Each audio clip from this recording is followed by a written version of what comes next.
அஸ்ஸலாமு அலைக்கும் வியூவர்ஸ், எல்லோரும் எப்படி இருக்கீங்க? நல்லா இருக்கீங்களா? ஆல் வியூவர்ஸ் அஸ்ஸலாமு அலைக்கும். நாம் இன்றைக்கி வெந்தய கஞ்சி எப்படி செய்யுதுன்னு தான் பார்க்க போகிறோம். வாங்க ரொம்ப வணக்கங்களார போகலாம். வெந்தய கஞ்சிக்கு சாப்பாடு வச்சுருந்தேன். தம்பிக்கு ரொம்ப உடம்பு முடியல, ரொம்ப வாந்தி, வயிற்று வலி, ஜுரம் வந்துருச்சு. என்ன பண்ணுறது? கஞ்சி சாதம் தான் கொடுக்க சொன்னாங்க டாக்டரு.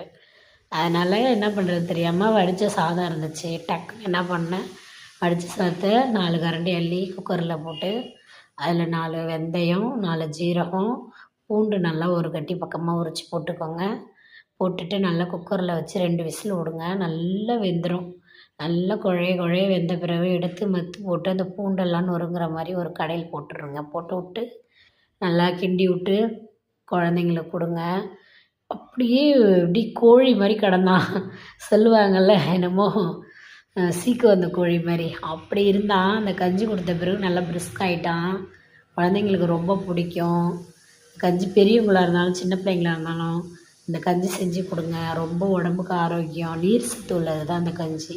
பொதுவாகவே கஞ்சி சாதம்ன்றது உடம்புக்கு நீர் சக்தியை கொடுக்குற ஒரு சாதம் தான் அந்த கஞ்சியோட குணமே அதுதான். உடம்புல நீர் சத்தை அதிகமாக வச்சுக்கும், எதிர்ப்பு சக்தி இருக்கும் இந்த மாதிரி கஞ்சி நிறையா சாப்பிட்டா. ஆனால் குழந்தைங்க அதிகமாக விரும்பி சாப்பிடுவாங்க அந்த கஞ்சி. செஞ்சு கொடுத்து பாருங்கள். பச்சை மிளகாய் எதுவுமே போடாதீங்க. குழந்தைங்களுக்கு கொடுக்குற மாதிரி இருந்தால் இப்படி தான், பெரியவங்களுக்குமே இப்படியே கொடுங்க. பெரியவங்களாக இருந்தால் 2 பச்சை மிளகாய் போட்டுக்கலாம்.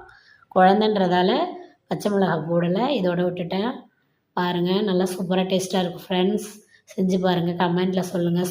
ஒரு ஸ்பூன் நெய் போட்டுக்கோங்க, இன்னும் நல்லா டேஸ்ட்டாக இருக்கும். செஞ்சு பார்த்து ட்ரை பண்ணி சொல்லுங்கள்.